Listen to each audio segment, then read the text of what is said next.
Hello बच्चों, welcome to digital पढ़ाई। मेरा नाम है राज और आज हम स्टार्ट करेंगे क्लास 9th का इंग्लिश मीडियम का असाइनमेंट सॉल्यूशन, जो कि हमारे पास सेकंड सेम का है। ठीक है, चलिए तो इस वीडियो के अंदर हम कंप्लीट करेंगे सिर्फ एमसीक्यूज को। चलिए तो सबसे पहले हम बात करेंगे यहाँ पे चैप्टर 1 की। चैप्टर 1 के अंदर हमारे पास जो क्वेश्चन से स्टार्ट करते हैं विदाउट टाइम वेस्ट किए।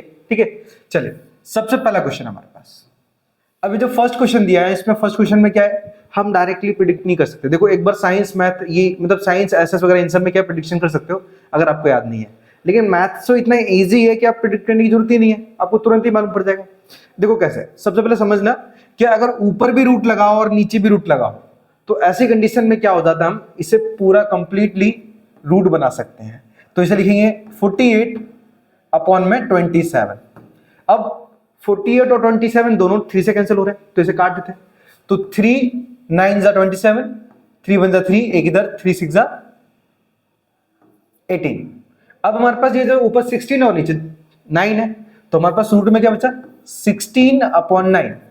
और ये दोनों नंबर ऐसे हैं कि अगर मैं 16 का रूट निकालूंगा ना तो मेरे पास 4 मिलेगा और 9 का रूट निकालूंगा ना तो उसका 3 मिलेगा।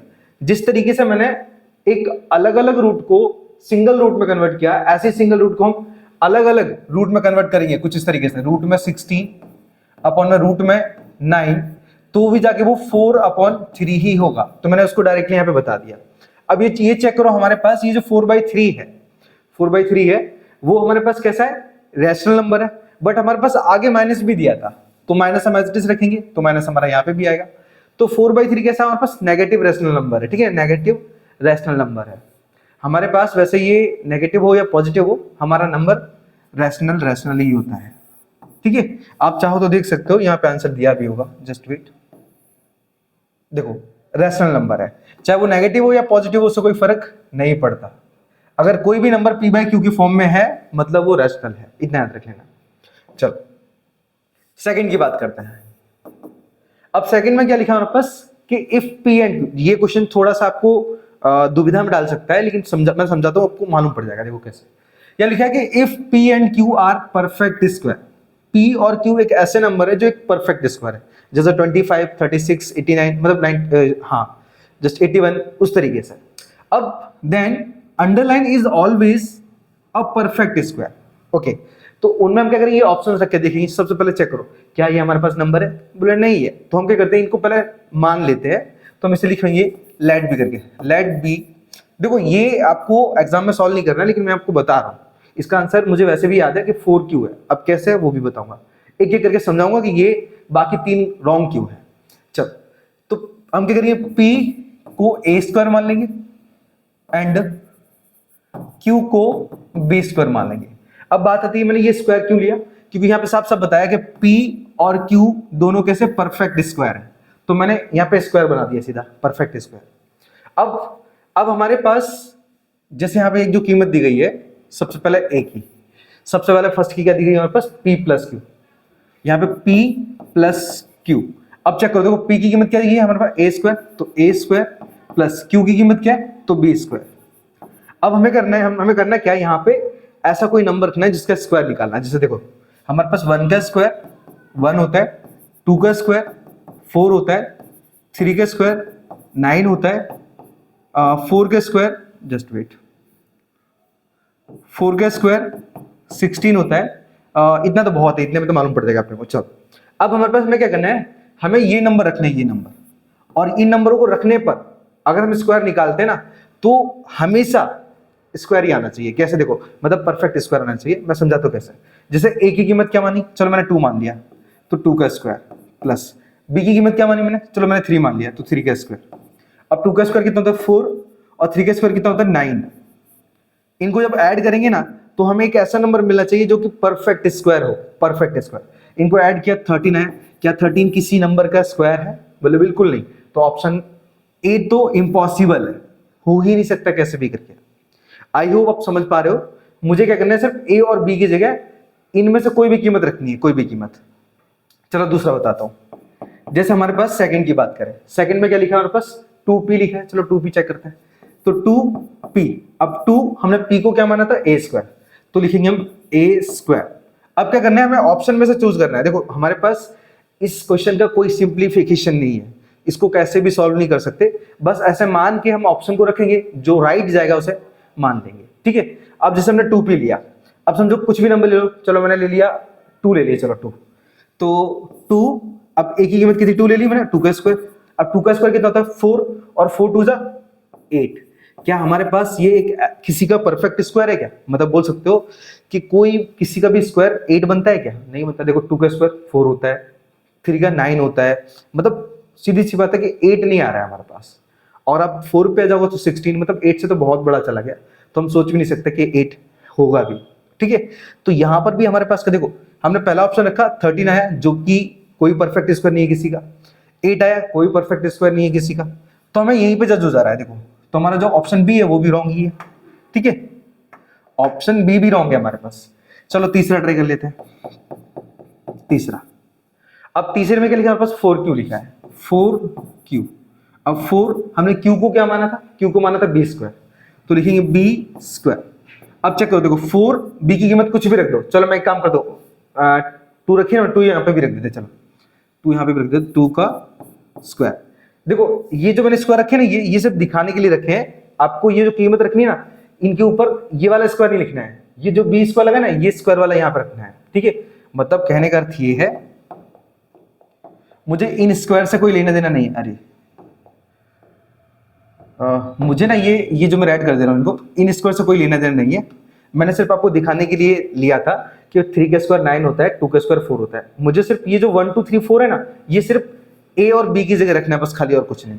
चलो अब देखो 2 का स्क्वायर कितना होता है, बोला 4, और 4 4 जा 16। देखो ये कैसा नंबर आया, देखो किसका रूट आया हमारे पास, ये जो 16 है ये किसका स्क्वायर रूट होता है 4 का, तो ये परफेक्ट स्क्वायर है। चलो अब आप सोच रहे होंगे कि देखो सर ने यही बता दिया कि बाकी में नहीं निकला, तो चलो चेक कर लेते हैं। चलो एक काम करते हैं, हमने 2 रख के दिखा, हम 1 रख के चेक कर लेते हैं। छोड़ो, तो 4 क्यू की कीमत कितनी है 1, सॉरी क्यू की नहीं, बी की कीमत कितनी 1, क्योंकि हम 1 मान के देख रहे हैं। ठीक है 1, अब देखो ऊपर स्क्वायर है तो ऊपर स्क्वायर, तो 1 का स्क्वायर कितना 1, और 1 4 जा 4, 4 किसका स्क्वायर रूट है 4 है 2 का, तो देखो हमारे पास यहाँ पे भी 1 रहा है स्क्वायर रूट। अब इसी तरीके से 4 भी रख के चेक करोगे ना, हमें एग्जैक्ट ऐसा कोई नंबर मिलेगा जो किसी ना किसी का परफेक्ट स्क्वायर होगा। ठीक है, तो बस इसी तरीके से हमारे पास जो ऑप्शन बी मतलब सी है वो हमारा राइट आंसर है। आई होप आप समझ गए हो। अगर अभी भी समझ में नहीं आया तो वीडियो को लाइक, चैनल को कमेंट, मतलब सॉरी कहने का अर्थ ये है मेरा कि अगर आप अभी भी समझ में नहीं आ रहा है तो मैंने इस वीडियो के डिस्क्रिप्शन में लिंक दी है अपने ग्रुप की, आप उस पर जाइए, ज्वाइन कीजिए। ज्वाइन करने के बाद आप रूबरू बात कर सकते हैं, मतलब कुछ आमने सामने तो बात नहीं कर सकते, लेकिन मेरे से पर्सनली बात कर सकते हो चैट के द्वारा। ठीक है, और जो भी आपकी कंफ्यूजन है मैं उस कंफ्यूजन को दूर कर दूंगा 100%। ठीक है, बस खाली मेरे साथ जुड़ जाइए और मैं आपको आगे तक काम आऊंगा। ठीक है, टेंशन मत लीजिए।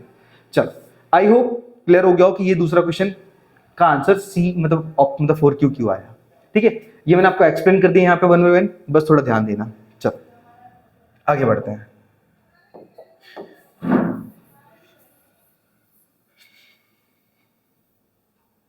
अब क्वेश्चन नंबर तीसरा। अब तीसरे में क्या लिखा है कि 2√2 प्लस √6, 2√2 माइनस √6। अगर आपको यहां पे सवाल दिख रहा हो ना तो साफ साफ हमें मालूम पड़ रहा है कि ये a प्लस बी और a माइनस बी का क्या हमारे पास फॉर्मूला है, a प्लस बी और a माइनस बी। तो हमारे पास यहाँ पे जो फॉर्मूला होता है a प्लस बी और a माइनस बी, वो होता है a square minus B square. तो हमारे पास देखो ए बी रिपीटेड दोनों में ही है, तो a की कीमत क्या होगी 2√2, तो मैं लिखूंगा 2√2 का स्क्वायर माइनस b की कीमत कितनी है तो √6 है, तो √6 का स्क्वायर इक्वल टू 2 का स्क्वायर डायरेक्टली 4 हो जाएगा, और रूट से स्क्वायर कैंसिल हो जाएगा तो इनटू में 2 आ जाएगा, माइनस रूट से स्क्वायर कैंसिल तो 6 आ जाएगा डायरेक्टली। अब 4 2 8 माइनस 6, आंसर आ जाएगा हमारे पास 2। देखो 2 कहाँ पे, ऑप्शन ए हमारा राइट है इसमें। ठीक है, आप चाहो तो अपने असाइनमेंट में चेक कर सकते हो, ऑप्शन ए हमारा एग्जैक्ट राइट है। चलो बात करते हैं क्वेश्चन नंबर 4 की। अब क्वेश्चन नंबर 4 में क्या लिखा है हमारे पास 15√15, मैं आप लिख देता हूं 15√15 अपॉन में 3√3, 3√3। देखो 3 से इस 15 को मैं 5 टाइम में कैंसिल कर दूंगा, और ये 3 से √5 भी कैंसिल हो जाएगा। आप कैसे समझो, पहले अगर कोई संख्या रूट में है और दोनों है तो उस संख्या को हम लिख सकते हैं सीधा 5 रूट में 15/3। देखो अगर ये संख्या ऐसे लिखी होती ना √15/3, तो ऐसी संख्या को हम कुछ नहीं कर सकते थे, यही हमारा आंसर बनता। लेकिन दोनों रूट में तो हम सिंगल रूट में उसे कन्वर्ट कर सकते हैं। अब देखो 3 5 जा 50, तो हमारे पास बाहर 5 था और रूट में 5 बचा, हमारा आंसर यही होगा 5√5, एग्जैक्ट राइट आंसर होगा हमारा ऑप्शन सी। ठीक है, ये हमारा 100% श्योरिटी के साथ यही आंसर है। अब चाहो तो मैं आपको दिखा भी दूंगा, ये देखो लिखा है यहाँ पे ऑलरेडी। ठीक है, चलिए अब बात करते हैं क्वेश्चन नंबर 6 की। मैं इसे भी रफ कर लेता हूं। क्वेश्चन 6, अब 6 में क्या दिया, सॉरी 5 बाकी है। 5 में क्या दिया है, 2 की पावर 0, मैं लिख देता हूं यहाँ पे 2 की पावर 0 प्लस में 8 की पावर 0 अपॉन 5 की पावर 0। अब मैं आपको एक फॉर्मूला बता दूं कि कभी भी किसी की पावर 0 हो ना तो ऑलवेज आंसर होता है 1। ठीक है, याद रखना 0 की पावर 0 तो वो हमेशा 0 होगा, लेकिन अगर a की पावर 0 है, 1 की पावर 0, 5 की पावर 0, 9 की पावर 0 है, c की पावर 0 है, तो हमेशा 1 आएगा। सिर्फ 0 के लिए 0 आएगा, इतना याद रखना। चलो अब हमारे पास क्या देखो, 2 की पावर 0 है मतलब 1 आएगा, प्लस 8 की पावर 0 मतलब 1 आएगा, अपॉन में 5 की पावर 0 मतलब 1 आएगा। अब ऊपर ऐड करेंगे तो क्या होगा 2/1। जब 1 से 2 को डिवाइड करेंगे तो आंसर 2 ही आएगा, मतलब अपॉन में अगर आप 1 डायरेक्ट बैठा दोगे तो भी आपका आंसर 2 ही होगा। तो एग्जैक्ट हमारा जो राइट आंसर है वो 2 है। ठीक है, अब देख सकते हो 5th का 2। चलो अरे मैं 6 लिख दिया यहाँ पे, 5th है यहाँ। 6 की बात करें, अब 6 में क्या लिखा हमारे पास कि underline is a rational number between 7 और 8। मतलब हमारे पास इन चारों में से कोई एक ऐसा नंबर है ना जो 7 और 8 के बीच में है। 7 और 8 के बीच में देखो, सबसे बेस्ट तो सबसे इजी तरीका बताओ ना, डिवाइड कर दो वहीं के वहीं डिवाइड कर दो। देखो चलो हमारे पास यहाँ पे ये जो 33 है ये तो जाएगा नहीं, मतलब हमारे पास कहने का थी ना कि ये जो 33 है ये हमारे पास 5 टाइम्स से कितनी बार में जाएगा, चेक करो एक बार पहले। 5 6 जा 30, 5 6 जा 30। अब कितना बचा हमारे पास, 5 6 जा 30 मतलब 3 बचा, पॉइंट लिया फिर से 0 आ जाएगा, 6 जा 30। अब चेक करो कि 7 और 8 के बीच में 6.6 आ सकता है, बिल्कुल नहीं, क्योंकि 7 से भी छोटा है 6। आपको कहना पॉइंट के पहले वाला डिजिट चेक करना। देखो पॉइंट के 7 से पहले वाली संख्या आ रही है और मुझे 7 और 8 के बीच में चाहिए, मतलब ऑप्शन ए रॉन्ग है। ठीक है, आई होप समझ पा रहे हो। इसी तरीके से चलो यहाँ पे 51 को क्या करो, 6 से डिवाइड करो, लगभग हमारे पास 6 8 जा 48, हाँ 6 8 जा 48, जस्ट मैं यहाँ पे लिख देता हूँ 6 8 जा 48, 6 8 जा 48, तो हमारे पास कितना बचा, 3 बचा। अब 3 क्या किया हमने, पॉइंट करके फिर से चीज ले लिया। अब 6 5 जा 13। अब जो 8.5 है ना, 8.5 हमारे पास 8 से बड़ी संख्या है। अगर 8 होती ना तो एक बार हम मान सकते थे, ठीक है, लेकिन 8.5 है मतलब 8 से बड़ी संख्या है, मतलब ऑप्शन बी भी रॉन्ग है। अब इसी तरीके से क्या करना है, चेक करो सी वाला, मतलब 60/7 है तो 7 6 जा 42, 7 7 जा 49, 7 8 जा 56, हाँ 7 8 जा 56। अब 56 हमारे पास कितना बचा, 4 बचा। अब 4 तो छोटा है 7 से, पॉइंट करके 0 ले लेंगे हमारे पास। अब 7 5 जा 35। देखो यहां पर भी हमारे पास जो 8.5 आ रहा है ना, ये भी 8 से बड़ा है, मतलब फाइनल आंसर क्या बचा हमारे पास, ऑप्शन डी। आप चाहो तो मैं डिवाइड करके बता देता हूँ इसको भी। देखो 8 8 64 होता है, 8 8 तो 8 7 हमारे पास कितना हमारे पास 56, 8 7 56, रिमाइंडर कितना हमारे पास 56, 4 5 बचा हमारे पास 5। अब हमारे पास 5 8 से छोटा है, क्योंकि 8 से तो हम इसे डिवाइड ही नहीं कर सकते 5 को, तो हम क्या करेंगे, सीधा पॉइंट के बदले 0 रख लेंगे। अब ये 50 हो गया। अब यहाँ पे 8 6 जा 48। अब क्या हमारे पास 7.6 है ना, ये 7 और 8 के एग्जैक्ट बीच में आंसर आ रहा है। ठीक है, तो इस तरीके से आप अपने आंसर्स को फाइंड कर सकते हो, ठीक है, विदाउट कोई मतलब हार्ड वर्क। एक तरीके से थोड़ा आपको समझना ही है बस। मैं वैसे ना इसको विदाउट सॉल्व करके भी बता सकता हूँ, ऑप्शन डी राइट है हमारा। क्यों, मैं मन के अंदर ही क्या करूंगा, कैलकुलेशन कर लूंगा। ठीक है, तो इस तरीके से आप पता कर सकते हैं कि कौन सा आपका राइट आंसर है। लेकिन मैंने यहाँ पे सॉल्यूशन आपकी वजह से किया क्योंकि आप समझ पाओ कि कैसे करते हैं सवाल। ठीक है, और याद रखना ये सेक्शन ए है, एक भी मार्क्स कटेगा नहीं अगर ध्यान दोगे अच्छे से, तो एक भी मार्क्स नहीं कटेगा, आप पूरे में से पूरे मार्क्स ला पाओगे, मैं उसकी गारंटी दे रहा हूं। ठीक है, चलो सो आई होप चैप्टर नंबर 1 के 6 के 6 क्वेश्चन आपको अच्छी तरीके से दिमाग में बैठ गए हो और समझ में आए हो। हम चलते सीधे चैप्टर नंबर 2 के ऊपर। ओके, 1 सेकंड में अपने कैमरे को विजिट कर लो एक बार, ठीक है। ओके, प्रॉपर वर्क कर रहा है, चलो।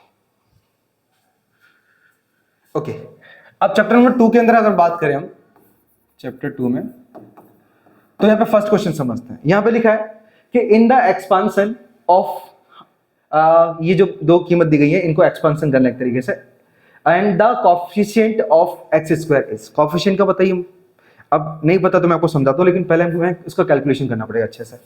तो पहले 3x plus x cube bracket close, again x plus 1/x, ठीक है। इनका मुझे क्या करना पड़ेगा, पहले इसे एक्सपेंड करना पड़ेगा, मतलब मल्टीप्लाई करना पड़ेगा इनको। तो पहले हम लेंगे 3x फर्स्ट टर्म और पूरा ब्रैकेट, अब x प्लस 1/x, फिर से क्या करेंगे हम, प्लस का x क्यूब लेंगे, फिर ब्रैकेट में x प्लस 1/x लेंगे। अब मल्टीप्लाई करते चलो, 3x का x से करेंगे तो 3x स्क्वायर हो जाएगा, ठीक है, प्लस उसके बाद 3x का यहाँ पे करेंगे तो हमारे पास क्या हो जाएगा, 3x अपन में x हो जाएगा, प्लस x क्यूब को यहाँ पे करेंगे तो x की पावर 4 हो जाएगा, प्लस यहाँ पे करेंगे तो x की पावर 3 अपन में x हो जाएगा, ठीक है, क्योंकि ये तो x ऑलरेडी था ही, x क्यूब को 1 से करेंगे तो वापस से x क्यूब ही आएगा। अब हमें क्वेश्चन में साफ साफ बोला गया था कि हमें x स्क्वायर का कोएफिशिएंट चाहिए, ठीक है। देखो इनको कैंसिल कर लेते हैं, यहाँ पे 1 कट जाएगा तो यहाँ पे 2 आ जाएगा, ठीक है, तो 1 भी है आंसर इसका। तो एक बार फिर से चेक कर लेते हैं, कहीं लोच तो नहीं मारो।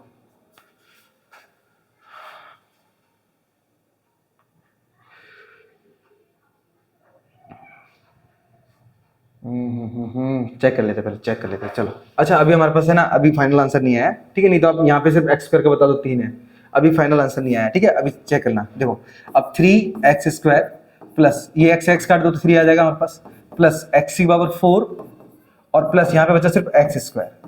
अब देखो ये भी x स्क्वायर वाला है, ये भी x स्क्वायर वाला है, ठीक है, बस खाली क्या ये एक x स्क्वायर है और ये 3x स्क्वायर है, तो इसमें ये जुड़ेगा ना तो ये आ जाएगा 4x स्क्वायर आ जाएगा, मतलब x स्क्वायर की एग्जैक्ट कीमत 4 होगी, कोएफिशिएंट 4 होगा, x स्क्वायर का कोएफिशिएंट 4 होगा, 100% बोल रहा हूँ इस तरीके से। आई होप पहला क्लियर हो गया। थोड़ा उसको क्या करना है, पहले एक्सपेंड करना है, मतलब बोल सकते हो आप सिंप्लीफाई करना है, और सिंप्लीफाई के बाद जो भी कीमत आएगी वही हमारा आंसर होगा, ठीक है। चलो रफ करते और बढ़ते क्वेश्चन नंबर 2 की तरफ।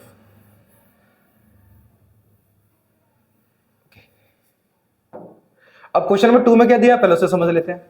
यह लिखा है x cube plus 27y cube plus 9x square y plus 27xy square equal to. अब देखो मुझे यहां से आइडिया हो गया कि सब जगह देखो प्लस है, हर जगह प्लस है, तो ये कहीं ना कहीं बीच में प्लस आएगा सबसे पहली चीज।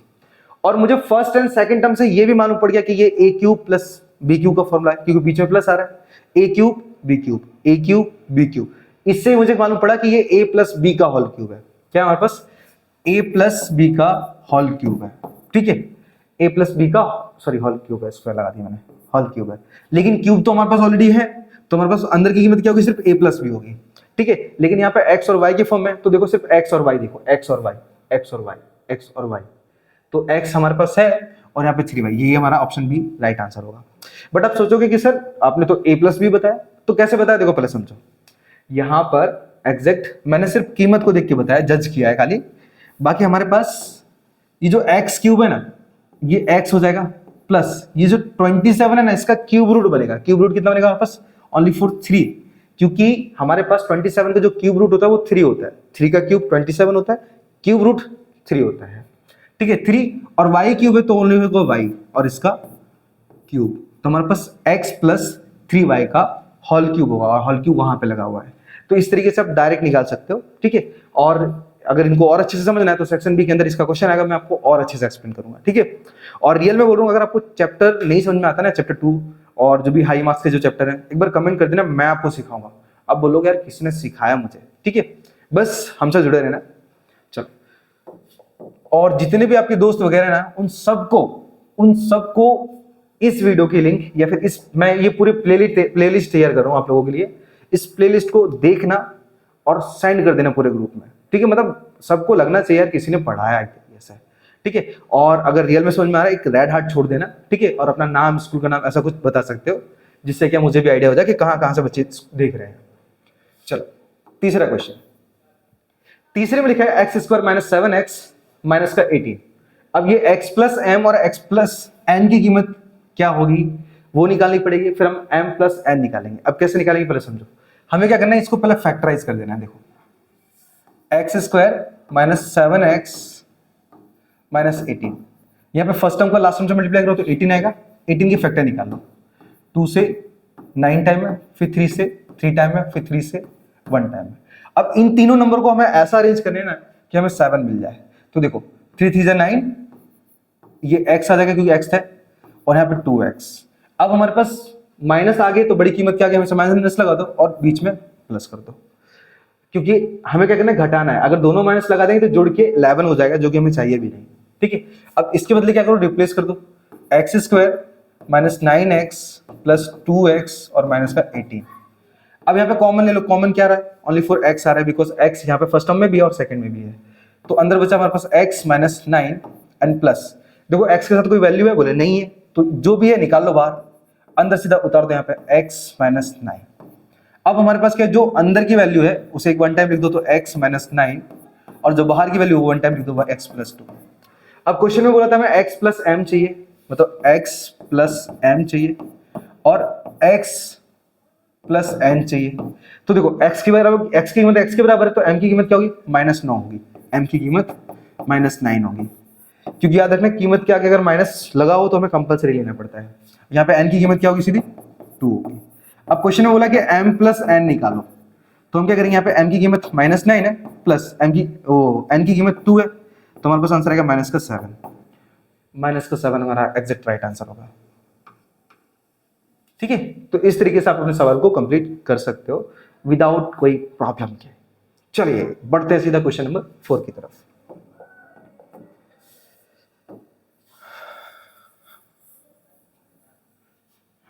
ओके,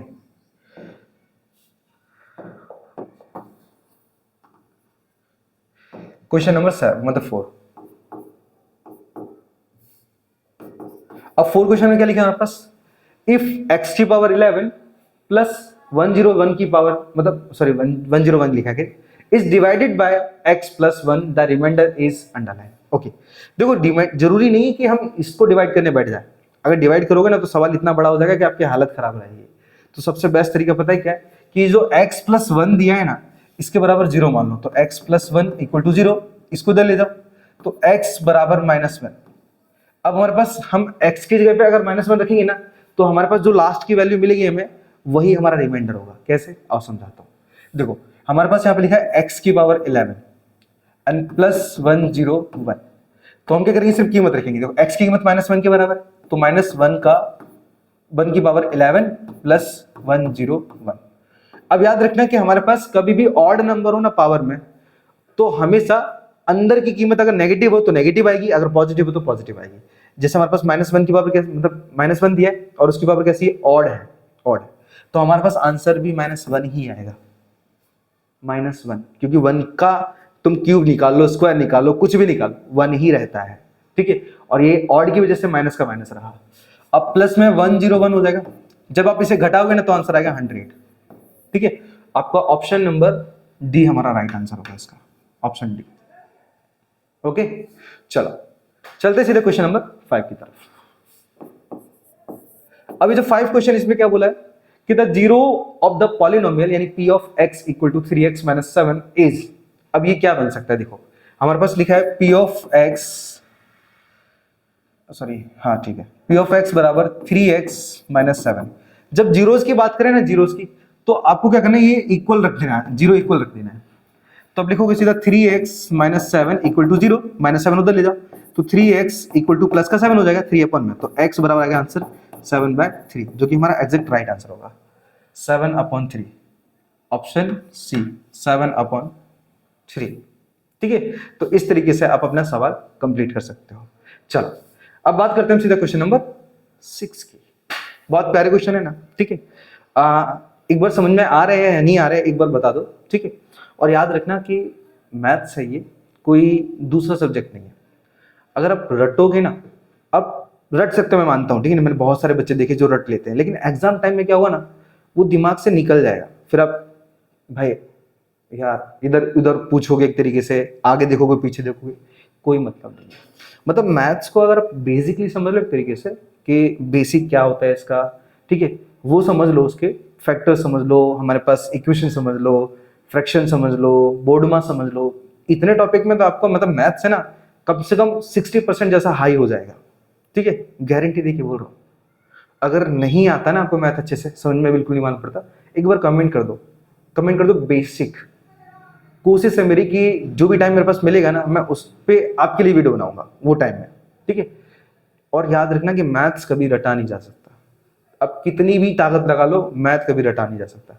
आप एग्जैक्ट चैप्टर दिए 12 के 12 के रट लो, बिल्कुल पॉसिबल ही नहीं है। आपसे अगर एक फॉर्मूला भी पूछा जाए ना आप तुरंत ही नहीं बता पाओगे, ठीक है, आंसर दे ही नहीं पाओगे एक तरीके से। तो वो सारी चीजें हैं, ठीक है, तो वो मैं समझाऊंगा, मैं सिखाऊंगा, बस खाली समझते रहना, ठीक है। चलो इसे रफ करते हैं और बढ़ते हैं क्वेश्चन नंबर 6 की तरफ।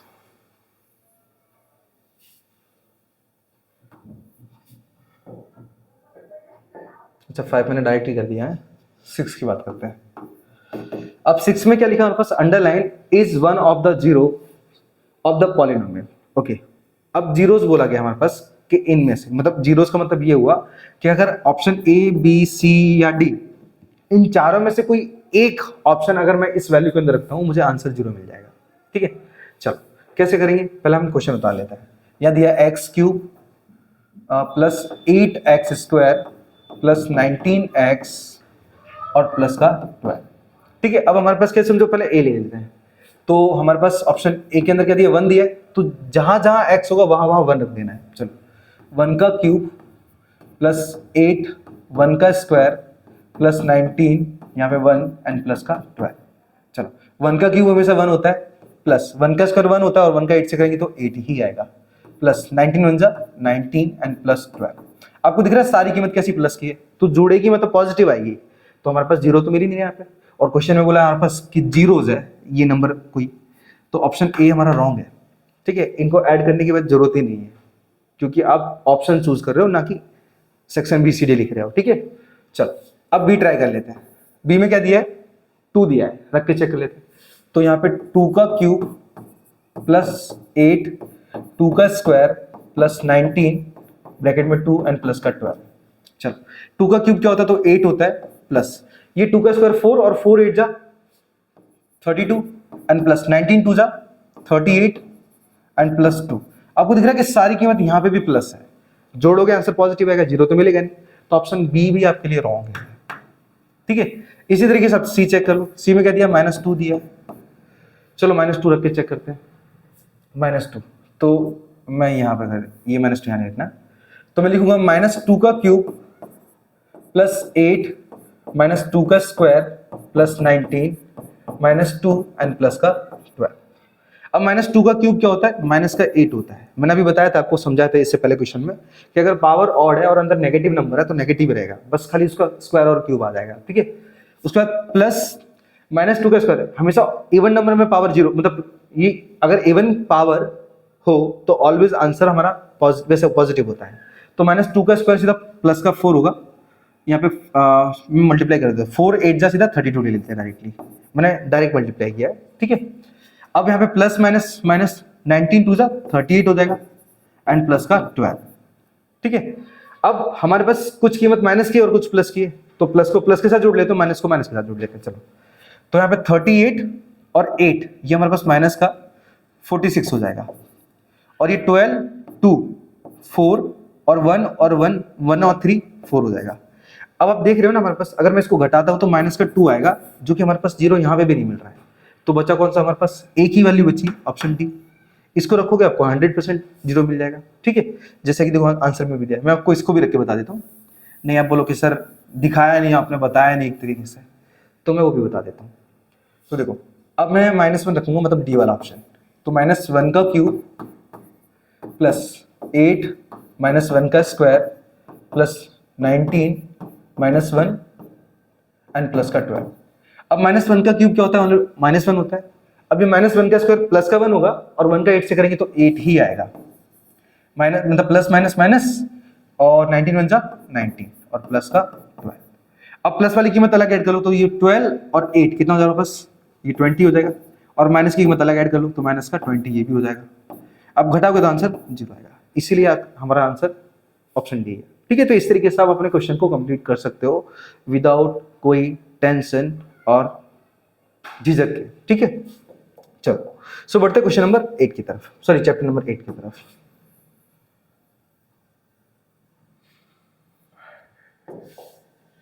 जिंदगी झंड हो गई जिंदगी। चलो अब ये चैप्टर थोड़े समझना है, अगर आपने चैप्टर अच्छे से समझा ना तो ये क्लियर हो जाएंगे, क्योंकि ये सेकंड सेम के चैप्टर है और मेरे ख्याल से कुछ स्कूलों में सेकंड सेम चला है, कुछ में नहीं चला है। मैं आपको सिखा दूंगा, बस खाली थोड़ा सा आपका कंसंट्रेशन मुझे चाहिए। ठीक है, चलो अब जैसे हमारे पास चैप्टर 8 है, हमारे पास चैप्टर 8, इसमें क्वेश्चन नंबर 1 में क्या दिया पहले समझ लो कि इन रेक्टेंगल ABC, अब AB 12 सेंटीमीटर है और इसका एरिया 72 सेंटीमीटर है, स्क्वायर है मतलब, और लिखा है पेरीमीटर क्या होगा ABCD का। चलो तो पहले हमें रैंडमली क्या करना है, एक रेक्टेंगल तैयार कर लेना, उसका नाम क्या है ABC और D। अब बोला है हमारे पास कि AB की कीमत 12 है। अब आपको पता है कि रेक्टेंगल में क्या होता है कि वन मतलब दो पेयर क्या होता है, पैरेलल होते हैं, ये सामने वाला इक्वल भी होता है और पैरेलल भी होता है। तो हमारे पास क्या हुआ, ये जो 12 कीमत है इसकी अपोजिट साइड भी इक्वल ही होगी। अब मुझे इसकी नहीं पता, अगर इसकी पता होती तो ये भी निकल आती, ये पता होती तो ये भी निकल आती, लेकिन हमारे पास हमें पता ही नहीं है। ओके, तो हमारे पास ये क्या है, ये एक्चुअली L है, लेंथ है, और ब्रीथ हमारी है ही नहीं हमारे पास। 2 मिनट ना, शायद कोई नहीं। ओके, तो हमारे पास लेंथ है, ब्रीथ तो हमारे पास है ही नहीं है। ओके, लेकिन हमारे पास एरिया है, और हमारे पास रेक्टेंगल का एरिया का फॉर्मूला क्या होता है, फॉर्मूला होता है L इंटू बी होता है। ठीक है, अब एरिया हमारे पास कितना दिया है, एरिया दिया 72 इक्वल टू लेंथ हमारे पास 12 दी गई है इंटू बी हमें पता नहीं है। अब 12 के टेबल में देखो 72 आता है, कितने बार में आता है, 12 6 72, मतलब हमारे पास बी की कीमत सीधी आ जाएगी क्या, 6। अब क्वेश्चन में क्या बोला हमारे पास कि पैरामीटर निकालना है। ठीक है, अब खुद विचार करो, बी की कीमत यहाँ पे 6 आई है तो सामने वाली साइड भी 6 ही होगी। अब आपको कुछ नहीं करना है, पैरामीटर का रूल सीधा इतना से याद रख लो कि सारी साइड को ऐड कर दो, सारी साइड को। तो देखो 6 और 6 सीधा 12, और 12 और 12 24, जोड़ोगे तो ये 6, जोड़ोगे तो 3, तो 36 हमारा आंसर होगा। 36 ऑप्शन डी हमारा राइट है। ठीक है, और मैं ये सिर्फ सेक्शन ए के लिए बता रहा हूं, आप ये चीज जो मैं शॉर्टकट बता रहा हूं ना, वो सेक्शन बी और सी डी में बिल्कुल यूज मत करना, ओनली फॉर सेक्शन ए के लिए बता रहा हूं। ठीक है, बी सी डी भी सिखाऊंगा, आपको टेंशन मत लेना, लेकिन ये तरीका आप सेक्शन बी सी डी में यूज बिल्कुल मत करना। ठीक है, चलो अब क्वेश्चन नंबर 2 की बात करते हैं। अब क्वेश्चन नंबर 2 में लिखा है कि इन ट्राइंगल एबीसी, अब एबीसी एक ट्राइंगल हमारे पास ए बी सी। अब इसमें हमारे पास जो डी ई एफ है ना, ये मिड पॉइंट है ए बी बी सी, मतलब ए सी और सी डी के, मतलब डी ई और एफ ये मिड पॉइंट है। ठीक है, और इनको जोड़ने पर एक और ट्रायंगल फॉर्म हो रहा है। अब लिखा है AB की कीमत 7 सेंटीमीटर है, ये जो AB है ये 7 सेंटीमीटर है, और जो BC है वो 8 हमारे पास 8.4 सेंटीमीटर है, और जो CA है वो 7.2 सेंटीमीटर है। ठीक है, ये पूरी साइड बोल रहा हूं, अक्खी साइड एक तरीके से। तो बोला गया है कि पेरीमीटर ऑफ DEF, छोटे वाले ट्रायंगल का पेरीमीटर निकालो। ओके, अब मैं आपको एक शॉर्टकट तरीका बता रहा हूं कैसे करना है। देखो सबसे पहले आपको AB ले लेनी, AB। अब देखो AB की हमारे पास वैल्यू कितनी है, AB की वैल्यू 7 है, 7। तो हमारे पास जो AB, हमारे पास जैसे कोई भी एक काम छोटा ट्रायंगल ले लेते क्योंकि हमें उसी की वैल्यू चाहिए। अब देखो AB के सामने जो पैरेलल लाइन है वो कौन सी है, EF है। तो EF हमारे पास पता है, EF कब AB के बराबर होता है, जब हम AB को आधा करेंगे तब AB को। ठीक है, तो मैं डायरेक्ट लिख रहा हूं EF बराबर, अब साइड की कीमत कितनी, 7, तो 7 का हाफ कितना होगा, 7 का 1/2 कितना होगा, 3.5 होगा। ठीक है, स्क्वायर कर लिया। अब इसी तरीके से चेक करो, चलो मैंने AB वाला सिस्टम क्लियर कर दिया। अब मैं बात करता हूँ चलो BC, तो BC के सामने पैरेलल कौन सा, DE, तो मैं DE की कीमत निकाल रहा हूँ बराबर। अब वही जो मैंने बताया ना ऊपर, वही काम नीचे भी होगा। तो अब जो DE है ना, उसके सामने वाली साइड कौन सी है, BC, तो BC का 8.4 है, इसको हाफ करके कितना होगा, तो 4.2 होगा, 4.2 होगा। ठीक है, इसी तरीके से हम निकालेंगे, ये भी हमने क्लियर कर लिया। हम AC की बात करेंगे, लेकिन AC के सामने पैरेलल कौन सा है, DF है, DF या फिर FD बोल सकते हो। अब 7.2 इसका हाफ कितना होगा पास, तो 3.6 होगा, 3.6। क्या करो, इसको जोड़ दो, तुरंत ही आपका पैरामीटर आ जाएगा। ठीक है, चलो जोड़ते हैं।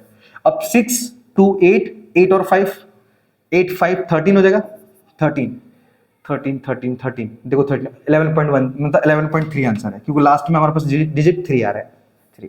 ठीक है, तो भी बता देता, देखो 6 और 2 8, 8 और 5 13, 13 का 3 कैरी कितना हमारे पास 1 आया। अब सेकंड डिजिट 3, अब 3 और 1 4, 4 और 4 8, 8 और 3 11, 11। अब एक संख्या पहले पॉइंट सब में है तो पॉइंट लगा दो, तो 11.3 हमारा एग्जैक्ट राइट आंसर आएगा। ठीक है, तो इस तरीके से आप अपने क्वेश्चन को कंप्लीट कर सकते हो। बस खाली यहाँ पे रूल समझ लेना, क्योंकि ये बहुत जरूरी है। ठीक है, नहीं पता इसके बारे में तो एक बार कमेंट कर देना, चैप्टर नंबर 8 क्वाड्रिलेटरल। ठीक है, मैं आपको समझा दूंगा। बढ़ते क्वेश्चन नंबर नेक्स्ट की तरफ। क्वेश्चन नंबर 2 तो हो गया, 3 की बात कर रहे हैं। ठीक है, 3। अब 3 में क्या बोला है कि triangle XYZ is obtained by joining mid point of the sides ABC। मतलब वही पहले वाला फिगर है सेम। हमारे पास जो ट्रायंगल ABC है, ABC, इसके मिड पॉइंट ले लेते हैं हम, ये मिड पॉइंट हमारे पास, इनको जोड़ने पर हमें क्या मिलता है XYZ अकॉर्डिंग टू क्वेश्चन। ठीक है, अब लिखा है हमारे पास कि the length of the longest side of the ABC। देखो हमारे पास सबसे कोई भी लॉन्गेस्ट साइड ले लो, कोई भी समझो, मैंने क्या किया, AB ले ले, क्या यहाँ पे लिखा नहीं है कि हमारे पास AB लॉन्गेस्ट साइड होगी, कोई भी मान लेना है। जैसे हमारे पास ये जो कीमत दी गई है रैंडम दी गई है, बोला है कि इस ट्रायंगल के अंदर कोई भी एक लॉन्गेस्ट साइड है ABC के अंदर, कोई भी, तो कोई भी, चलो मैंने BC ले लिया, चलो ये 12 ले लिया। ठीक है, अब बोला कि the length of the shortest side of the triangle ABC is 5। अब समझो कि मैंने लॉन्गेस्ट ये मान लिया ABC के अंदर, अब ABC के अंदर शॉर्टेस्ट किसको माने, चलो शॉर्टेस्ट मान लेते हैं, मैं इसको मान लेता हूं। तो बोला है कि the length of the shortest sides of the triangle ABC is 5 centimetre, जो कि मैंने मान लिया है। अब लिखा है then the length of the longest side of XYZ, मतलब जो छोटा वाला ट्रायंगल अंदर आ रहा है ना, इसमें सबसे लॉन्गेस्ट साइड बताना है, लॉन्गेस्ट। अब मैं आपको सीधा तरीका बताऊं, देखो मैंने आपको समझाया था कि जैसे हमारे पास दो वैल्यू दी गई यहाँ पे, एक तो ये BC की ले ली हमने और एक AC। ठीक है, अब जो BC की जो साइड हमारे पास 12 की है, तो अगर मैं इसका हाफ करूंगा तो ये किसका बनेगा, ये बन जाएगी XY की, जैसा कि मैंने इससे पहले वाले क्वेश्चन में बताया था, सेकंड वाले में वही काम कर रहा हूँ। ठीक है ना, मतलब कहने का मतलब क्या है कि जो बड़ी साइड है ना उसका हाफ छोटी साइड के बराबर होता है, मैंने बताया था अभी। सेम अगर AC हमारे पास 5 है तो उसका हाफ करेंगे, क्या होगा, 2.5 आएगा। अब इन दोनों में कौन सी बड़ी साइड दिख रही है, 6 सेंटीमीटर दिख रही है, तो हमारा आंसर 6 ही होगा, 6 ही होगा। ठीक है, आई होप क्लियर हो गया हो कि 6 कैसे आया, क्योंकि सबसे बड़ी साइड हमारे पास BC की है और उसका हाफ निकालेंगे ना तो वो सबसे बड़ी साइड बनेगा छोटे ट्रायंगल में भी। ठीक है, चल चौथे क्वेश्चन की बात करते हैं।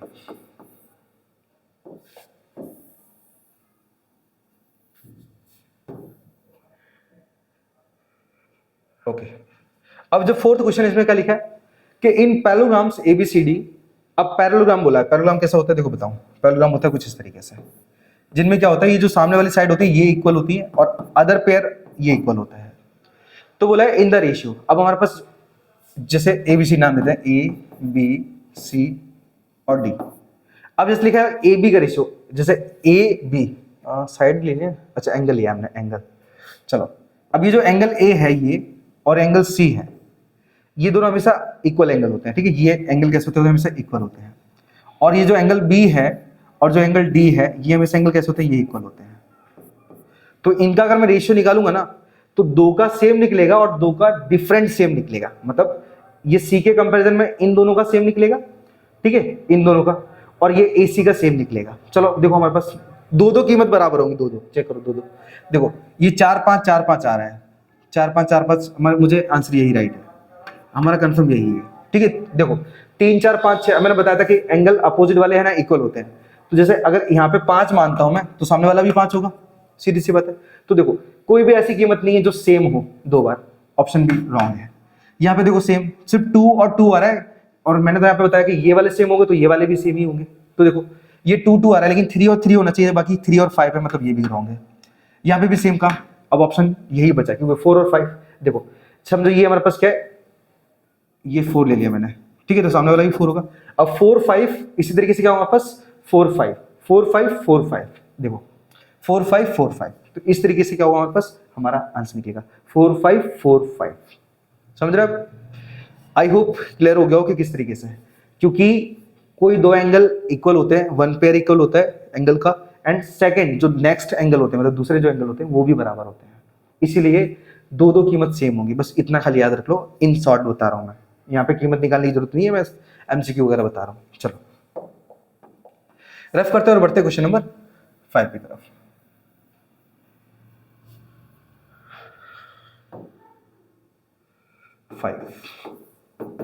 अब 5 में बोला है कि इन पैरेललोग्राम, पैरेललोग्राम मतलब हमारे पास यही हो गया, ओके। इन पैरेललोग्राम ABCD नाम दे दो, A B C और D। अब एंगल A की कीमत 75 डिग्री दी गई है, 75 डिग्री। देन B की कीमत निकाली, B की। सीधी सी बात है, तरीका याद रख लो खाली। देखो एंगल A और एंगल B ये दोनों पड़ोसी हैं, इसलिए इसको इंग्लिश में बोलते हैं एडजेसेंट एंगल। क्या बोलते हैं? यहाँ पे जो एंगल A है प्लस एंगल B है, इनको जोड़ते हैं तो वो 180 बनता है। क्यों? क्योंकि पड़ोसी के साथ वो मिलके एडजेसेंट तैयार हो जाता है। इनको पड़ोसी एंगल को हम एडजेसेंट बोलते हैं, ठीक है।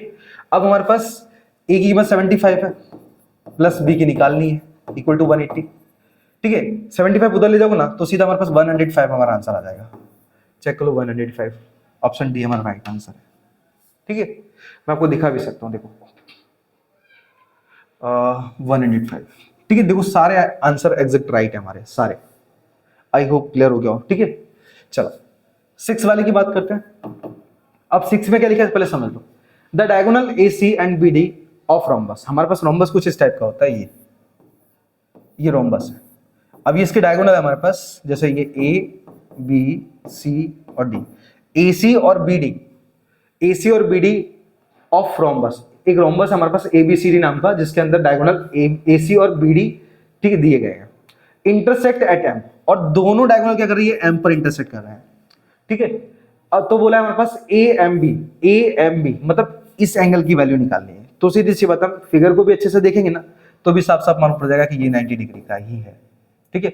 हमारे पास ऑप्शन सी होगा इसका, ओके। आई होप क्लियर हो गया हो। चलिए सो बढ़ते क्वेश्चन नंबर 9 की, मतलब चैप्टर नंबर 9 की तरफ। और मैं एक बार वीडियो विजिट कर लेता हूँ क्योंकि बाई चांस कैमरा ऑफ हो जाएगा तो लोचे हो जाएंगे, नहीं तो मैं लगातार लगा रहा हूँ यहाँ पे। बहुत बार मेरे साथ ऐसा हुआ है, मैं बार बार वीडियो रिकॉर्ड करता था उस समय। मैं 1 सेकेंड चेक कर लूँ, ओके इट इज रनिंग। चलो चैप्टर 1 का मतलब चैप्टर 9 का क्वेश्चन नंबर 1, ये हमारे पास साइक्लिक क्वाड्रिलेटरल वाला चैप्टर बहुत मक्खन है, सिर्फ समझ लेना खाली। ये बोला कि in the cyclic quadrilateral ABC। अब हमारे पास साइक्लिक क्वाड्रिलेटर का मतलब क्या होता है? ये हमारे पास साइक्लिक क्वाड्रिलेटर है। सर्कल के अंदर क्या होता है? ऐसा चौरस होता है, क्वाड्रिलेटरल बना होता है। नाम क्या दिया हमारे पास? ABCD, A B C और D। बोला कि A और C का अनुपात, हमारे पास जो एंगल A है और एंगल C, याद रखना कि साइक्लिक क्वाड्रिलेटरल में अपोजिट एंगल का जो सम होता है वो 180 के बराबर होता है, ठीक है। तो एंगल A और एंगल C इसका रेशियो दिया है 17:19। तो बोला कि एंगल A की कीमत निकालो। बहुत सिंपल है, देखो कभी भी रेशियो दिया है सिर्फ x मान लो खाली। तो यहाँ पे 17x प्लस में 19x एंड इक्वल टू 180 ले लो सीधा। मैंने बताया था अभी कि अपोजिट एंगल का सम हमेशा 180 होता है, किसमें? साइक्लिक क्वाड्रिलेटरल में, याद रखना। इनको ऐड कर दो तो 9 और 7 16, कैरी 1 तो 1 और 1 2, 2 और 1 3, ये 30x इक्वल टू 180 हो जाएगा। अब यहाँ पे 18 1 जा 18, 18 2 से 30 आ जाएगा, ठीक है। तो ये 2x इक्वल टू, यहाँ पे 1 बचा और 0 था तो 2 5 जा 10। तो x की कीमत कितनी है? हमारे पास 5 आई है। अब देखो सीधे से बात, हम किसकी बात कर रहे हैं? हम a की बात कर रहे हैं। तो एंगल a की वैल्यू कितनी है हमारे पास? 17, और हमने इसको 17x माना था। तो यहाँ पे लिखेंगे हम a बराबर 17x equal to 17 into 5 and 17 5 जा 85। तो यही हमारा आंसर हो जाएगा, 85 डिग्री हमारा आंसर हो जाएगा, एग्जैक्ट राइट आंसर होगा हमारा, ठीक है। तो इस तरीके से आप अपने आंसर को निकाल सकते हो, बस रूल्स पता होना चाहिए आपको। चलो क्वेश्चन नंबर 2 की बात करते हैं। बहुत इजी यार चैप्टर ये, बस खाली थोड़ा ध्यान रखो। चलो 2 की बात करते हैं। ये मैं मिटा नहीं रहा हूं क्योंकि अभी भी आगे भी काम आएगा, तो थोड़ा ध्यान देना। चलो अब लिखा, हटाओ ना इसको, बाद बना लेंगे वापस से।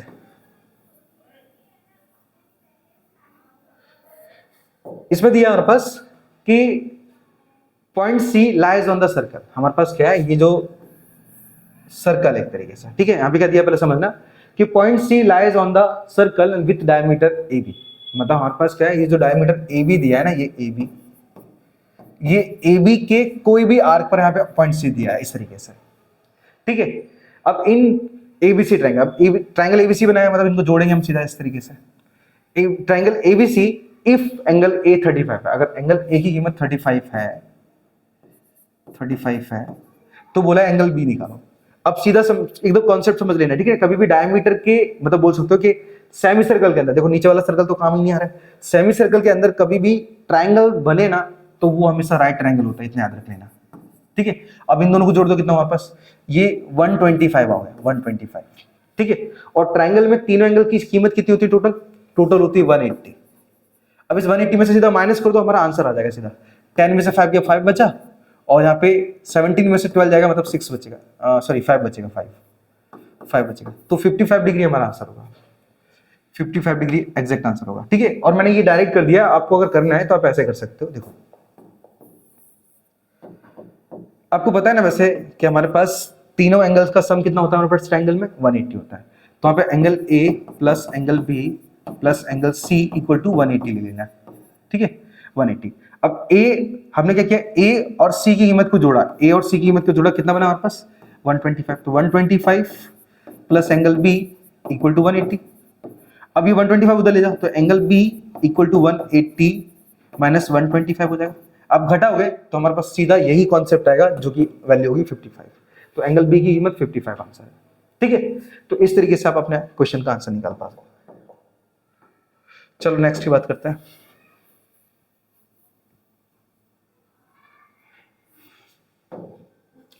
क्वेश्चन 3। अब क्वेश्चन 3 में क्या बोला है कि A B and C D are chords of a circle. Chord किसको बोलते हैं पहले समझना। कोई सर्कल है, इस सर्कल के अंदर ये समझो ये कॉर्ड है एक तरीके से। अब लिखा है circle and with centre P, हमारे पास सेंटर क्या है, ये पी दिया है। एंड आगे बोला है कि पीएम एंड पीएन, हमारे पास पीएम और PN are perpendicular segment draw from P to A B, मतलब पी से नाम देते हैं इसको ए बी और ये सी डी है, ठीक है।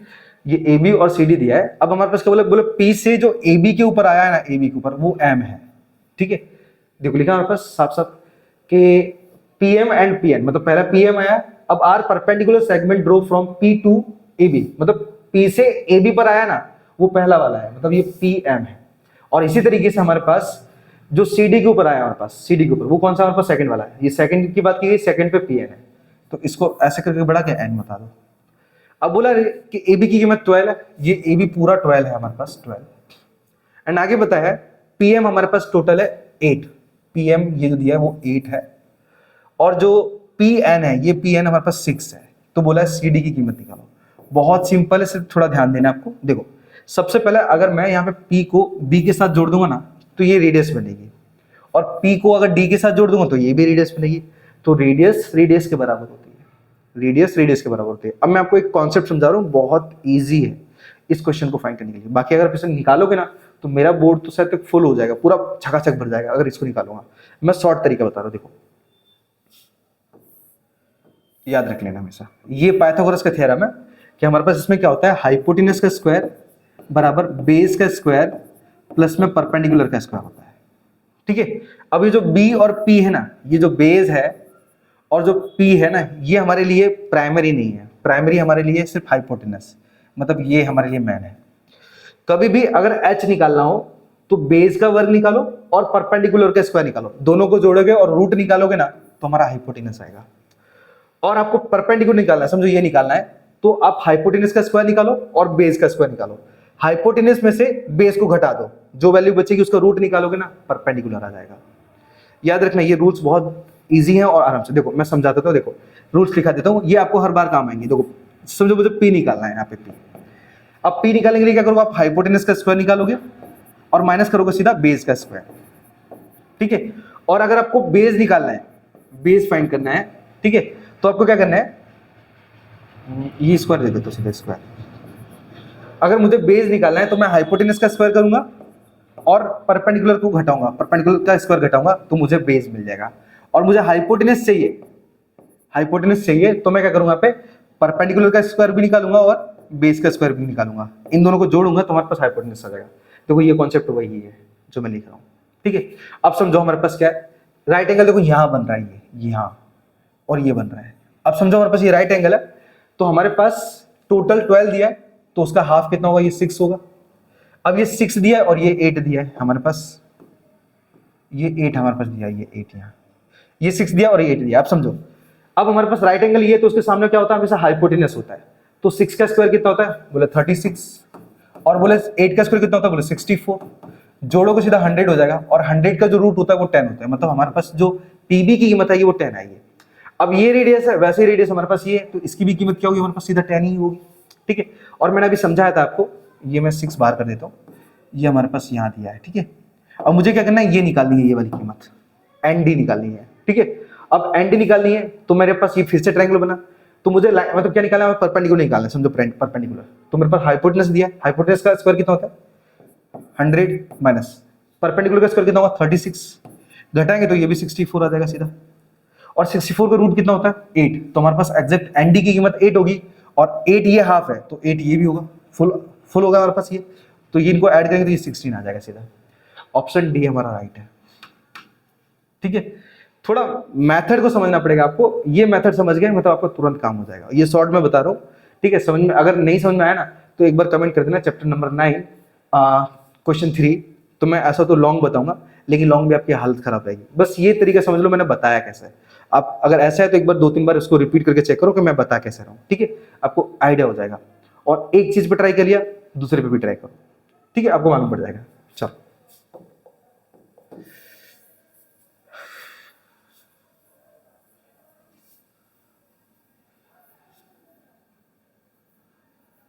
ओके, क्वेश्चन नंबर 4 की बात करते हैं। 4 ओके, देखो यहाँ पे क्वेश्चन हमारे पास 85 निकला था, 55 निकला और 60 निकला, ठीक है। अब क्वेश्चन नंबर 4 में क्या बोला है, यह बोला गया है कि A B is a chord, हमारे पास क्या दिया है, ये ट्राइंगल दिया मतलब सर्कल दिया है, और ये ए बी एक कॉर्ड दिया है, ए बी एक कॉर्ड दिया है। तो बोला हमारे पास अब circle with centre O, circle with centre O, समझो सेंटर ये है, ये ओ है, इनको जोड़ देते हैं। अब लिखा हमारे पास कि ए ओ बी, हमारे पास एंगल ए ओ बी, इसकी कीमत हमारे पास 60 दी गई है। तो बोला है देन ओ ए बी, इसकी कीमत कितनी होगी, ओ ए बी, अच्छा ट्राइंगल का पूछा है, जो ओ ए बी जो पूरा ट्राइंगल है ना, ये ओ ए बी, वो कौन सा ट्राइंगल होगा, इक्विलेटरल होगा, आइसोसेलेस होगा, राइट एंगल होगा। समझना आप कैसे, देखो हमारे पास ओ बी ये भी रेडियस है, ओ ए वो भी रेडियस है, तो ये दोनों रेडियस है, तो इनके सामने वाली साइड कैसे होंगे पास, ये देखो जैसे ये रेडियस है और ये रेडियस है, तो दोनों इक्वल होंगे, तो इनके सामने वाले एंगल है ना ये भी इक्वल ही होंगे, ये भी इक्वल होंगे, ये दोनों कैसे होंगे, इक्वल होंगे। तो देखो कैसे करना है आपको, angle A plus angle O plus angle B equal to, और ट्राइंगल में तीनों एंगल का सम कितना होता है 180 होता है। तो अब हमारे पास ए और बी बराबर है, एंगल ए और एंगल बी बराबर है, तो इनको मैं एंगल ए लिख सकता हूं 2 बार, और एंगल ओ की कीमत दी गई है 60, तो इक्वल टू 180, इनको ऐड करेंगे तो ये 2 एंगल ए हो जाएगा एंड इक्वल टू 60 उधर चला जाएगा, तो 180 माइनस 60, तो 2 एंगल ए इक्वल टू ये 120 आ जाएगा, और 2 से काटेंगे तो ये फिर से 60 आ जाएगा। मतलब एंगल ए की कीमत भी 60 है और एंगल बी की कीमत भी 60 है, क्योंकि दोनों एंगल बराबर थे, तो ये भी 60 और ये भी 60, और जिनकी साइड तीनों मतलब जिनके तीनों एंगल इक्वल होते हैं तो उनकी तीनों साइड भी इक्वल होती है, और इसीलिए उस ट्राइंगल मतलब उस ट्राइंगल को कहा जाता है equilateral triangle. Option be exact right answer होगा, इक्विलेटरल ट्राइंगल होगा ये, ठीक है। जहां पे तीनों एंगल्स की वैल्यू इक्वल होगी, उनके अपोजिट साइड भी इक्वल होगी, और साइड इक्वल मतलब इक्विलेटरल, ठीक है। चलो अब बढ़ते क्वेश्चन नंबर 5 की तरफ। ये 5 समझना थोड़ा सा बहुत इजी है, लेकिन थोड़ा आपको कंफ्यूज कर सकता है। चलो क्वेश्चन नंबर 5। अब 5 में क्या दिया है कि in a circle with centre P, हमारे पास एक सर्कल है। अब मैं सर्कल को प्रॉपर बना लेता हूं क्योंकि यहां आपको थोड़ा जरूरत पड़ेगी समझने की। ये सर्कल दिया है और यहां पे सेंटर दिया हमारे पास पी, ठीक है। अब बोला हमारे पास centre P R P M okay sorry मैं कहीं और पहुंच गया। P अब the distance of the chord AB and CD from the centre P। Okay PM और PN, चलो समझो पहले मुझे क्या करना है, इसमें दो कॉर्ड बनानी है, एक कॉर्ड ये बनानी है और एक कॉर्ड ये बनानी है, ठीक है। अब जिसका नाम देना है मुझे क्या, AB और CD, ये AB और इसका नाम दे देना CD। अब जो P से लेके AB के बीच का जो डिस्टेंस है, या फिर बोल सकते हो कि इसके बीच की जो दूरी है वो PM है, ठीक है, PM, इसके बीच का जो डिस्टेंस है वो PM है। और जो CD से लेके दूरी है वो PN है, ठीक है। देखो CD के बीच का जो गैप है वो PN है और जो AB के बीच का गैप है वो PM है। आगे लिखा है रिस्पेक्टिवली। अब इफ AB कीमत क्या हमारे पास बड़ी है, AB हमारे पास बड़ा है किससे, CD से, ओके। अब AB बड़ा है तो मैं क्या करूंगा, यहाँ पे मैं जितना हो सके इस सेंटर के पास आने की कोशिश करूंगा। मैं इसे मिटाऊं कैसे यार,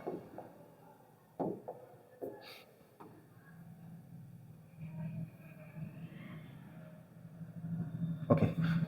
अब समझना एक तरीके से, यहां पे साफ साफ मैंने क्या बोला, यहाँ पे अभी समझाया आपको कि ये जितना सर्कल्स, मतलब ये जो कॉर्ड है सेंटर, मतलब सेंटर के पास होगा ना जितना, उतना ही ज्यादा बड़ा होगा, ठीक है।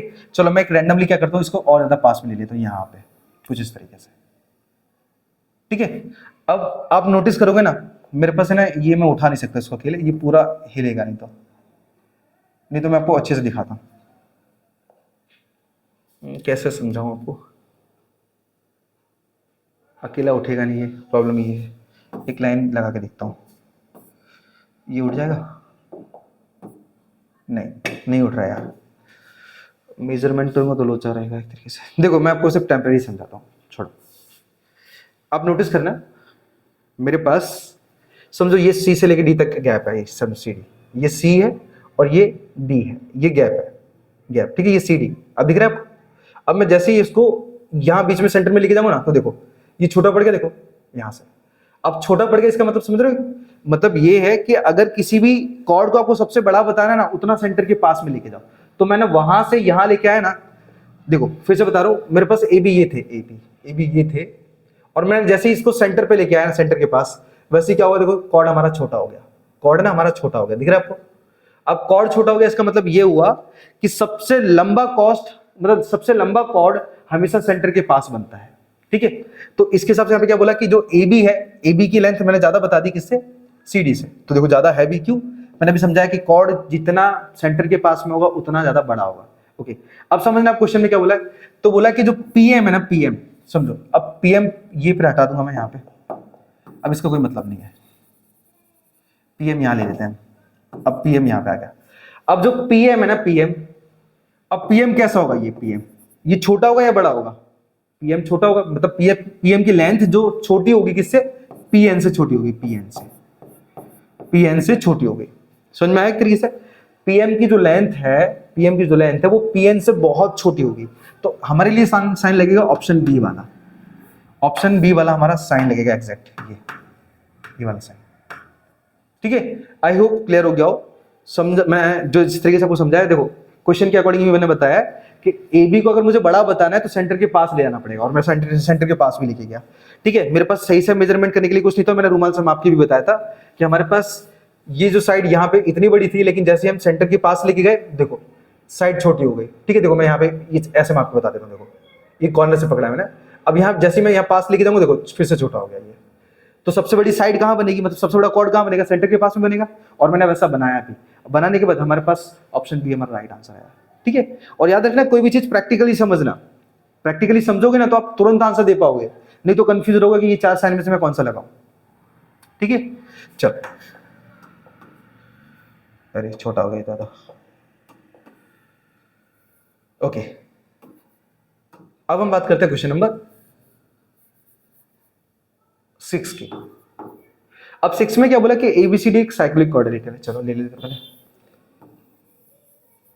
ये ABCD ले लिया हमने, साइक्लिक क्वाड्रिलेटरल बना लिया, ठीक है। आगे बोला है कि इन विच एंगल BAC, हमारे पास BAC मतलब ये वाला एंगल, ये 45 डिग्री दिया है, BAC 45 दिया है, और जो ADB है, ADB ये वाला जो एंगल है वो दिया हमारे पास 55 डिग्री। सेम सेगमेंट, हाँ ओके, ये हमारे पास 55 दिया है। ओके, तो आगे पूछा हमारे पास कि बताओ ABC, मतलब ये जो एंगल है, ये पूरा एंगल, इसकी कीमत बताओ। तो मैं आपको तरीका बताऊं, देखो हमारे पास, मैंने आपको समझाया था कि साइक्लिक कोऑर्डिनेट में अपोजिट एंगल हमेशा ना, इनका जो सम होता है वो 180 के बराबर होता है। अब मेरे पास, मुझे अपोजिट बताना ना, तो इस पूरे एंगल की वैल्यू चाहिए मुझे, और मेरे पास यहाँ पे पूरे एंगल की वैल्यू नहीं है।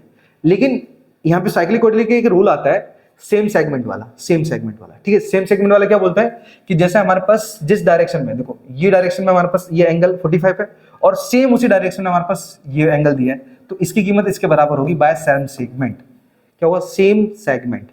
अब बराबर होगी तो हमारे पास क्या होगा, ये 55 और जो 45 है, इनको अगर मैं ऐड करूंगा ना, तो ये 100 हो जाएंगे, 100।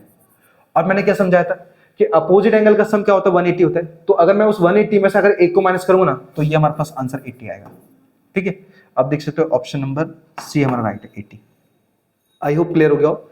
ये आप जब चैप्टर नंबर 9 को बहुत स्पेशल तरीके से एकदम बारीकली समझोगे ना, तब आपको क्लियर होगा कि कैसे करते हैं इसको। ठीक है, चलो बढ़ते हैं क्वेश्चन नंबर, मतलब चैप्टर नंबर नेक्स्ट के ऊपर।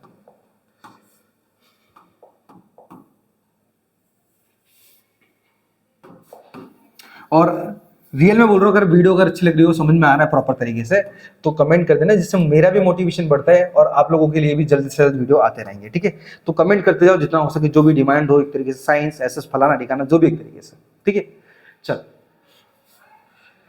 चैप्टर 10 क्वेश्चन 1 यह दिया है कि 3 साइड्स ऑफ ट्राइंगल मेजर 12, 17, 25। ये हमारे पास हेरोन वाला है, आपको पता ही होगा। तो एक ट्राइंगल है,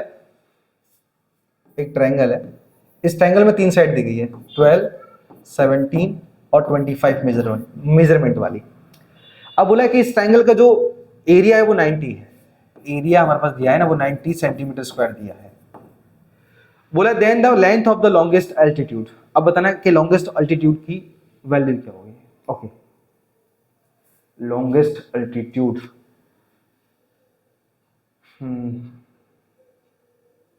ओके।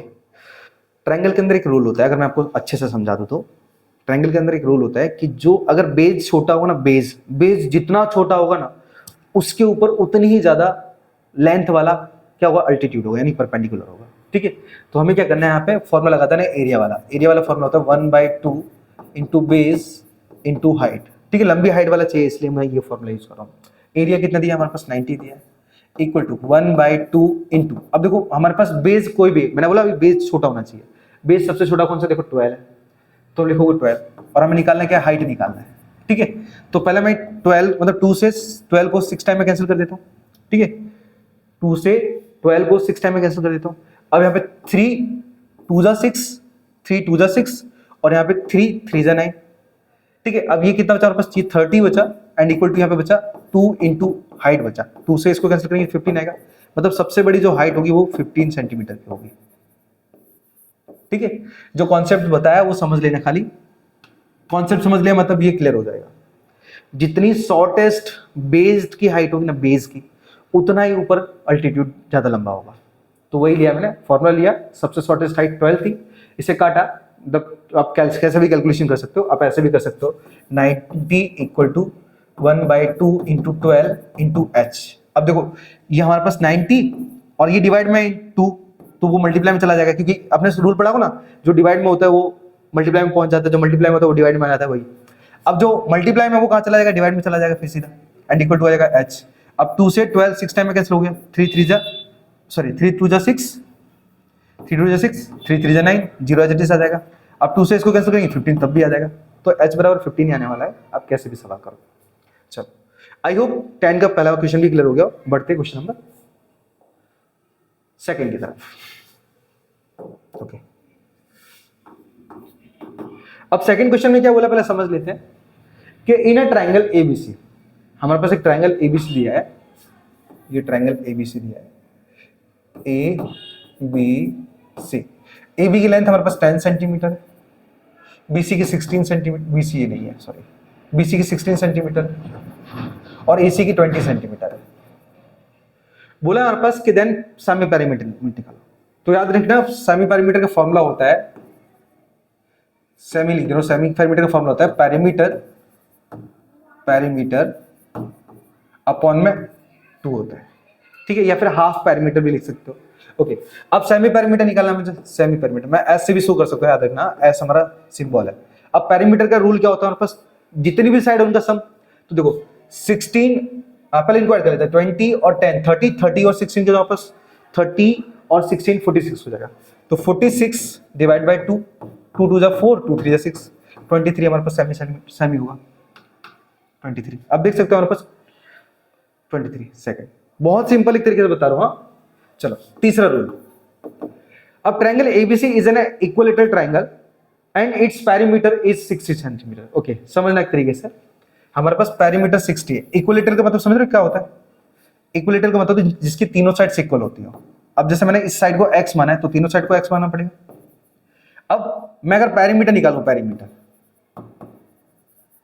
निकालूं तो हमारे पास क्या होगा, तीनों साइड का सम होगा तो x प्लस x होगा, और पैरीमीटर की वैल्यू हमारे पास 60 दी गई थी, इक्वल टू इनको जोड़ेंगे तो 3x हो जाएगा, 3 से 6 टू टाइम में कैंसिल हो जाएगा, 0 एज इट इज आएगा। तो मतलब x की कीमत कितनी आएगी, 20। इसका मतलब ये हुआ कि हमारे पास एक साइड की कीमत 20 है तो बाकी साइड की कीमत भी 20 ही होगी, ठीक है, ये अलग है, याद रखना। चलो हमारे पास सारी साइड की कीमत कैसे निकली, 20। अब बोला हमारे पास एरिया निकालो इसका, यहाँ पे लिखा देखो एरिया निकालो। याद रखना इक्विलेटरल ट्रायंगल का एरिया होता है हमारे पास, एरिया निकालने का फॉर्मूला होता है, ट्रायंगल एबीसी का फॉर्मूला होता है हमारे पास √3/4 इंटू ए स्क्वायर होता है, ठीक है, या फिर √3a² लिख सकते हो, इक्वल टू अब √3 इंटू ए की कीमत कितनी है हमारे पास, ए की कीमत 20 है, किसी को भी मानना है, ठीक है, 20 है तो 20 का स्क्वायर अपॉन में 4 हो जाएगा सीधा, एंड इक्वल टू √3 इंटू में 20 का स्क्वायर होता है सीधा 400 अपॉन में 4, और 4 से 4 वन टाइम में कैंसिल हो जाएगा, 0 एज इट इज आ जाएगा। मतलब फाइनल आंसर हमारे पास 100√3 होगा, 100√3 ऑप्शन सी हमारा राइट, 100√3, ठीक है। तो इस तरीके से आप अपने क्वेश्चंस को अंजाम दे सकते हो, ठीक है। ये बहुत सिंपल तरीका है, मतलब बहुत यार बोलूं ना, 9th का मैथ इतना इजी है ना, कुछ पूछा मत। और रियल में बोल रहा हूं, अगर 9th में आपने 90 मार्क्स भी ला देना, 100 में से 90 मार्क्स भी ला देना इसमें 9th में, तो मैं गारंटी दे के बोल रहा हूँ 10th में आप 90 प्लस स्कोर कर सकते हो, प्लस, क्योंकि मैथ 10th के कंपैरिजन में 9th का हार्ड है। अगर 9th का समझ गए समझो 10th क्लियर है, मैं गारंटी देके बोल रहा हूँ, ठोका बोल रहा हूँ तरीके से। और जो बच्चा 9th में कम मार्क्स लेके आ रहा है या फिर फेल हो रहा है, समझो 10th उसके लिए हार्ड हो, ठीक है। तो थोड़ा ध्यान देना, 9th आपके लिए बहुत जरूरी है। और मैं आपको अगर सही बोलूँ, आपके भाई बहन है तो उनको समझाना, 8th और 9th जिन्होंने कंप्लीट कर देना वो 10th में कभी फेल हुए ही नहीं है, मैंने खुद देखा है, ठीक है। मैं खुद पढ़ाता हूँ 8th और 9th, और जिनको मैं क्या करता हूँ, बच्चों का ना 8th और 9th पे पकड़ करवा देता हूँ, 10th उनके लिए मक्खन हो जाता है, मक्खन एक तरीके से, समझ रहे हो। तो उस पर ध्यान दो, एकदम क्लियर हो जाएगा। चलो ये 9th का क्लियर करो अच्छे से। ओके, सो बढ़ते क्वेश्चन नंबर 4 की तरफ। ज्यादातर टीचर क्या करते हैं कि सिर्फ बोलते हैं कि 10th पे ध्यान देंगे एक तरीके से, मतलब 9th तक कोई ध्यान ही नहीं देते इतना खास। और स्कूल वाले भी क्या करते हैं, हमारे स्कूल वाले क्या करते हैं, 9th तक बच्चों को पास करते जाते हैं, 10th में आते तो अटक जाती गाड़ी, क्यों, क्योंकि 9th तक तो उसने ढंग से पढ़ा नहीं है। अब तुम 10th में क्या पढ़ाओगे, घंटा, ठीक है, मतलब उनको समझ में भी नहीं आएगा मैथ। तो ध्यान रखना कि कम से कम 9th तक क्लियर करो। और मैं यहाँ पे 9th समझा रहा हूँ, मतलब समझो किस पर्पज से समझा रहा हूँ, ठीक है। मैं समझा तो 8th भी सकता हूँ, 7th भी सकता हूँ, लेकिन आपका ही मैथ क्यों लिया मैंने एक तरीके से, क्योंकि 9th और 10th टफ होता है, ठीक है। और खास कर इनमें बोलूँ तो 9th टफ होता है, 9th स्टैंडर्ड मैथ होता है एक तरीके से, ठीक है, अगर समझो तो। चलो क्वेश्चन नंबर 4 की बात करते हैं। 4 में लिखा है हमारे पास कि एक ट्रायंगल है जिसका नाम ABC है, ABC है। इसमें AB की कीमत 13 दी गई है, BC की कीमत हमारे पास 14 दी गई है, और CA की कीमत 15 दी गई है। और बोला है एरिया निकालना है ट्रायंगल ABC का, ठीक है। अब एरिया कैसे निकालेंगे पहले समझो। हमारे पास जिनका तीनों साइड डिफरेंट होती है ना, हमें हेरोन का फॉर्मूला यूज ही करना पड़ता है, लेकिन मैं तो भी शॉर्ट बताऊंगा कैसा। देखो हमारे पास सेमी पेरीमीटर वाला फॉर्मूला लगाएंगे, और ऊपर होता है पेरीमीटर अपॉन में हाफ होता है, ठीक है ना। S बराबर पेरीमीटर कितना है, तो पेरीमीटर में क्या होता है, ऐड करते हैं सबको, चलो ऐड करते हैं। तो 5 4 9 9 और 3 12 का 2 कैरी 1 सेकंड डिजिट। अब 1 1 1 3 और 1 4, 42 अपॉन में 2 कैंसिल करोगे तो यहाँ पे 21 आ जाएगा, मतलब सेमी पेरीमीटर कितना 21 है।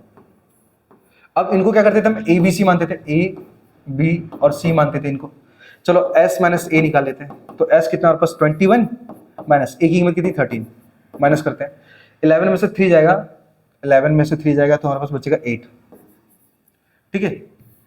हाँ 11 में से 3 जाएगा, बचेगा हमारे पास 8। अब यहाँ पे 1 बचा, 1 में से 1 जाएगा तो 0 आएगा। चलो तो हमारे पास ये आ गया। एस माइनस बी निकाल लेते हैं, 21 माइनस बी किसको माना हमने 15 को, माइनस करेंगे तो ये 6 आ जाएगा। एस माइनस सी निकाल लेते हैं, 21 माइनस सी किसको माना हमने 14 को, इसको माइनस करते हैं, इसको माइनस करेंगे तो हमारे पास लगभग 7 आ जाएगा, ठीक है। तो मैंने क्या किया, ये सारा निकाल लिया। अब हेरोन का फॉर्मूला क्या होता है एरिया निकालने का, फॉर्मूला होता है हमारे पास area of triangle ABC equal to root में एस ब्रैकेट में S minus A, S minus B और एस माइनस सी डायरेक्ट करना, ठीक है ना। चलो अब एस की कीमत कितनी है हमारे पास 21, एस माइनस ए क्या निकाला हमने, एस माइनस ए निकाला 8, मैं इसको मल्टीप्लाई में रख देता हूँ डायरेक्टली, इंटू में 8 इंटू एस माइनस बी कितना है तो 6 है, इंटू एस माइनस सी कितना है हमारे पास तो 7 है, इक्वल टू, अब रूट में इस 21 को मैं फैक्टर खोल देता हूँ तो 7 इंटू 3 इंटू 8 हमारा एज इट इज रहेगा, इंटू 6 को कैंसिल कर देते हैं, मतलब 6 को फैक्टर निकाल देते हैं तो 3 इंटू 2 इंटू 7। ओके अब समझना यहाँ पे, वैसे मेरे को 8 को भी ओपन करना चाहिए था, चलो चलेगा कोई दिक्कत नहीं। अब देखो 7 का पेयर बना, मतलब 7 रूट से बाहर हो जाएगा सीधा, 3 का पेयर बना तो 3 भी रूट से बाहर हो जाएगा, इंटू अब यहाँ पे 8 है और 8 के अगर फैक्टर निकालोगे ना तो 3 टाइम 2 आएगा, ठीक है। जिनमें से देखो 1 2 का पेयर यही बन गया, ये भी बाहर हो गया, और 2 बार तो ये है ही, ये भी बाहर हो गया। चलो मल्टीप्लाई, अब 2 2 जा 4, 4 3 जा 12 और 12 7 जा 84, तो 84 हमारा हो जाएगा आंसर, 84 सेंटीमीटर आएगा, ठीक है ना। यहाँ पे सेंटीमीटर में था ना सवाल, हाँ सेंटीमीटर स्क्वायर आएगा 84, ऑप्शन बी हमारा राइट आंसर है, एग्जैक्ट राइट। इस तरीके से आप सवाल कर सकते हो, ठीक है। ये थोड़ा शॉर्ट बताया, वैसे थोड़ा लेंथी जाएगा अगर सेक्शन बीसीडी में बात करें तो। चलो रफ करते हैं और बढ़ते हैं क्वेश्चन नंबर 5 और 6 की तरफ।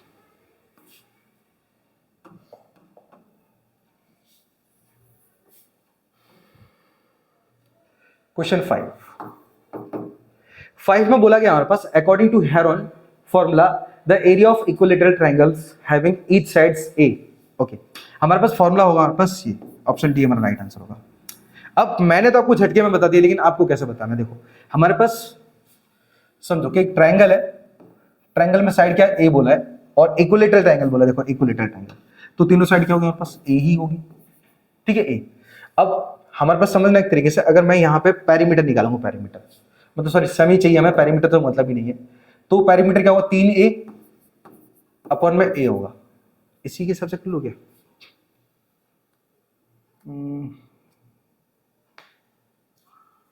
कोई जरूरत नहीं है वैसे ऐसे बताने की, हम डायरेक्ट ही काम कर सकते हैं, छोड़ो इसको रहने देते हैं, हम डिजिटल रूट में ले लेते हैं। ये देखो s ब्रैकेट में s minus A, s minus B और s माइनस सी, ठीक है। अब समझना एक तरीके से, अब s minus A, s minus B, s minus C, अब देखो हम क्या करते हैं, ये जो ए बी सी ना इन साइड को ही मानते हैं, इन साइडों को, लेकिन यहाँ पे सबकी कीमत क्या है हमारे पास a के बराबर होगी, क्योंकि इक्विलेटरल ट्रायंगल है, इक्विलेटरल ट्रायंगल है।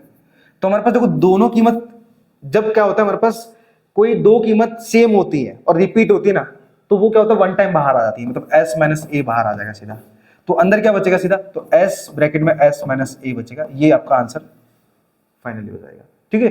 तो इस तरीके से आपका ऑप्शन डी राइट है। नहीं समझ में आया चैप्टर को कमेंट कर दो, चैप्टर को मैं कम टाइम में सॉल्यूशन दे दूंगा इसका, ठीक है। आपको बहुत इजी लगेगा, बस खाली थोड़ा समझना है आपको, ठीक है। चलो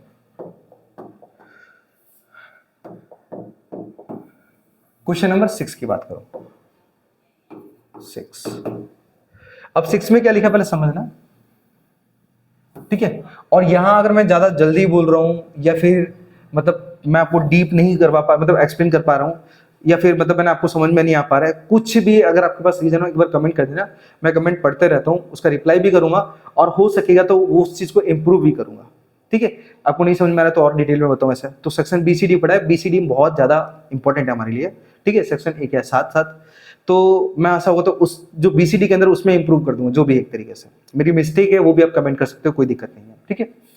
चलो 6 की बात करते हैं। अब 6 में क्या दिया हमारे पास, जो साइड है ना उनका रेशियो दिया है, साइड का रेशियो, ठीक है। साइड समझो मैंने ABC ले लिया, ABC, इनका रेशियो दिया हमारे पास 3:4:6। अब मैंने आपको बताया था पहले ही कि कभी भी रेशियो में सवाल होना हमेशा x मानना है, आपको 10th में भी आएगा x ही मानना है, ठीक है। चलो कैसे देखो, तो A:B:C:, सॉरी इस टू यहाँ पे नहीं आएगा, इक्वल टू, अब 3x:4x:6x, पहले x मान लेना है। अब ट्रायंगल है, ट्रायंगल में क्या हमारे पास एक साइड 3x की है, एक 4x है और एक 6x है। अब बोला है if the semi perimeter of the triangle is 39। Okay, मैंने सेमी पेरीमीटर का फॉर्मूला बताया था। सेमी पेरीमीटर वाला फॉर्मूला होता है पेरीमीटर अपॉन में 2 होता है। अब सेमी पेरीमीटर कितना दिया हमारे पास, वो दिया 39, तो लिखोगे आप 39 इक्वल टू, अब पेरीमीटर कितना है, तो तीनों साइड का सम होता है, तो 3x plus 4x plus 6x and upon में 2। 2 से इधर मल्टीप्लाई कर दो, तो 2 9 जा 18, कैरी 1, 2 3 जा 6 और 1 7 हो जाएगा, एंड इक्वल टू, इनको देखो ऐड कर दो, 4 6 10, 10 और 3 13x, 2 तो चला ही गया वहां पे। अब देखो हमारे पास 13 के टेबल में हमारे पास आता है, हाँ 13 6 जा 78 होता है हमारे पास, तो x की कीमत कितनी आएगी, 6 आएगी, ठीक है। अब आगे क्वेश्चन में क्या बोला हमारे पास कि the measure of the longest side. अब देखो जिसकी वैल्यू ज्यादा बड़ी होगी वही लॉन्गेस्ट होगा, तो बड़ी वैल्यू हमारे पास 6 की है, ठीक है, 6 की है, तो 6x 6 इंटू 6 मल्टीप्लाई करोगे कितना का 36, तो हमारे पास 36 सेंटीमीटर की जो साइड होगी वही सबसे लॉन्गेस्ट होगी। देखो ऑप्शन डी, आप देख सकते हो हमारे पास राइट आंसर है, ठीक है। और हर एक क्वेश्चन एग्जैक्ट सेम था, मैंने आपको बताया तरीके से आप कैसे कर सकते हो शॉर्ट में। देखो ये 1 मार्क्स में क्वेश्चन आता है, और इन 1 मार्क्स में अब पूरा है ना सेक्शन सी या डी वाला है ना मेथड अपनाओगे ना, तो आपके सारे जो टाइम का ड्यूरेशन है ना वो पूरा यही खत्म हो जाएगा, जिसकी वजह से क्या कर पाओगे आप सेक्शन बी सी डी को टाइम से अटेंड नहीं कर पाओगे। इसलिए मैं शॉर्ट मेथड बता रहा हूँ, ठीक है, शॉर्ट मेथड। और आई होप अगर एमसीक्यू के हर एक ऑप्शंस, हर एक तरीका समझ में आया तो वीडियो को लाइक, चैनल को सब्सक्राइब कर देना, ठीक है। और हम सीधा मिलते हैं आपको नेक्स्ट जो टॉपिक रहेगा हमारे पास फिल इन द ब्लैंक रहेगा, ठीक है। अभी मेरा 12:30 बजे है, मुझे घर पे जाके खाना खाना है और उसके बाद मेरी 1:30 बजे से क्लास है, ठीक है। तो आज का वीडियो हम यहीं पे समाप्त करते हैं। हम शाम को वीडियो रिकॉर्ड करेंगे सेक्शन मतलब फिल इन द ब्लैंक के ऊपर, ठीक है। और तब तक के लिए राधे राधे।